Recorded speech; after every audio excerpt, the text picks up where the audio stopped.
daytime, everyone. Whether you live in the city or the burbs, chances are you've got raccoons in your neighborhood. Yes, they're cute, but they can be a nuisance, and sometimes they can be dangerous. Here to tell us more about these interesting creatures is Queen of the Jungle, Kelly Diedring Harris. Hello. Hello, and we're already having fun with these little guys, aren't we? Well, they're precious. They are. Now, these are Wildlife Haven is rehabbing these animals, so I don't want to encourage anybody to pick up a baby raccoon and put it in their home, okay? You certainly don't want to do that, but just as you mentioned, raccoons live all across North America. So no matter where you are in the country, you've got these little guys in your backyard, and I want to dispel some of the myths. Because people think of raccoons and they think they're carrying rabies or they're ready to attack their pets, and that certainly isn't the case. They can carry rabies, but if you encounter a raccoon, even if it's in the middle of the day, it's probably not a sick animal. They are nocturnal, but they are also awake during the daytime.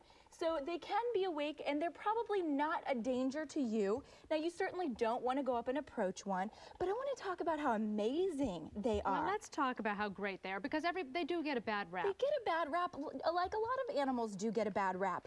Now, they're very smart. They're wonderful mothers. Both of these are a couple of months old. Like I said, they're being rehabbed, and they're going to be released back into the wild. Inside this bottle here is raccoon milk, believe it or not, although they're much more interested in their 15 minutes of fame than they are in their bottle this They're morning. very active right now. But they're amazingly intelligent animals, believe it or not. They've got these wonderful little fingers.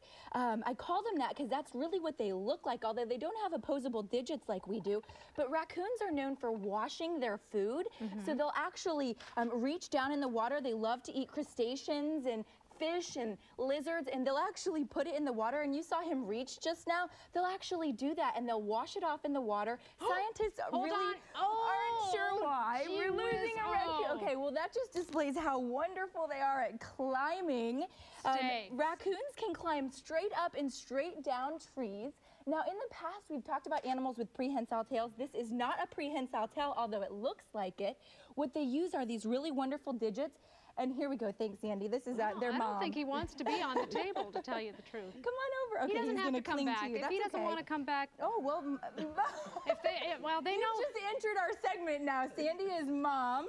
They know who mom is. That's exactly right. And that's true. One thing Sandy was telling me was that the moment they open their eyes when they're a baby and the first thing they see, that becomes mom. So Sandy is rehabilitating them, and eventually she'll release them into the wild. But Wildlife Haven does it really nicely, where they open the cage and they keep it open, and they let the raccoons go in and come back until they're ready to search for food on their own. I have a feeling they may never leave the nest, because they're pretty attached to you. What do we do about nuisance raccoons? Well, that's a really good question. There are wildlife rehabbers in every single state. So if you have raccoons that are living in your barn or your yard, or you're frightened of them, or you think your children might be getting too close to them, I always tell people to take your state and then Google wildlife rehab, or your city and wildlife rehab. And there's always somebody with a license. Wildlife Haven has licenses to rehab these animals, which means they know what they're doing.